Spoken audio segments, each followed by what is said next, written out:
안녕하세요. 모모톡TV 신원장입니다.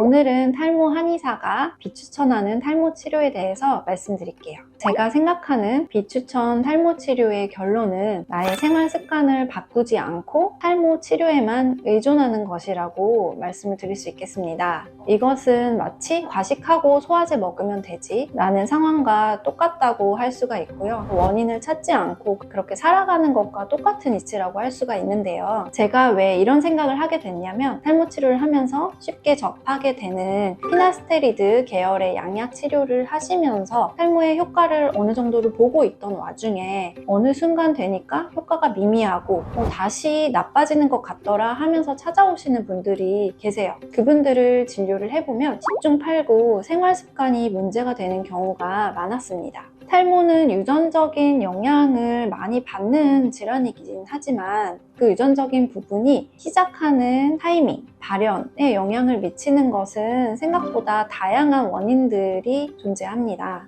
그래서 요즘에는 엄마 쪽, 아빠 쪽 모두 모발 숱이 빽빽하고 탈모인 분들이 하나도 없는데 저는 20대 때부터 탈모가 심하게 진행이 돼서 왔습니다 라고 오시는 환자분들이 점점 늘어나고 있는 추세인 것 같아요. 그래서 이런 분들을 뵐 때마다 제가 좀 안타까운 것이 탈모 치료에만 의존을 하고 내 생활은 그대로 바꾸지 않고 생활하신다는 것입니다. 우리가 탈모 치료를 할 때 양방 치료를 하시는 분들도 있을 거고 한방 치료도 하시는 분들이 있을 거예요. 일단 내가 탈모 치료를 정확하게 하기 위해서는 내가 하고 있는 탈모 치료가 어떤 부분에 효과가 있는지를 알고 있는 게 중요할 것 같아요. 피나스테리드 계열의 남성 호르몬 쪽 치료를 하고 계신 분들은 DHT라는 남성 호르몬으로 변환되는 걸 막아주는 작용을 한다는 것을 아시고 그 외적으로 탈모에 영향을 주는 부분에 대해서는 내가 또 다른 방법으로 치료를 하고 생활 습관을 고치기 위해서 노력한다는 것을 생각해 주셔야 합니다. 바르는 탈모 치료제 미녹시딜의 경우도 마찬가지예요. 국소적으로 혈류량을 증가시켜서 탈모 치료에 도움이 된다고 알려져 있는데요. 미녹시딜의 효과를 보고 있다면 내가 왜 모발로 가는 혈류량이 줄어들었을까? 말초에 혈액순환이 왜 되지 않을까에 대한 원인을 찾아서 그것에 대한 치료를 또 하고 그것을 좋아지게 하기 위한 생활 습관을 갖는 것이 저는 더 중요하다고 봅니다.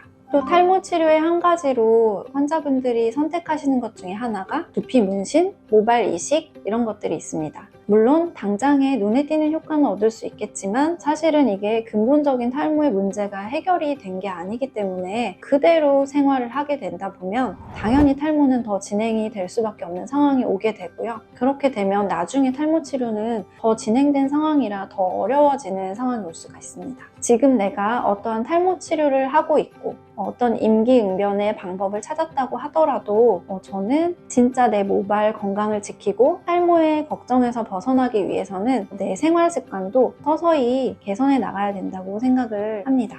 어떤 분들은 억울해하세요. 주변에 보면 매일 술을 마시고 늦게 자고 담배도 피고 하는데도 모발 숱은 빽빽하기만 해요. 근데 왜 나는 그런 것들을 고쳐야 되나요? 라고 되게 억울해 하시는 분들이 계세요. 그런데 이미 내 탈모가 시작이 됐다면 그리고 나에게 유전적인 영향의 요소가 있다면 그 유전적인 내 모발 건강을 챙길 수 있는 생활을 하시는 것이 좋겠고요. 사실은 그것들이 몸 건강으로도 이어지기 때문에 너무 억울해하지 마시고 좋은 생활 습관을 내 것으로 만들기 위한 노력을 같이 하셨으면 좋겠습니다.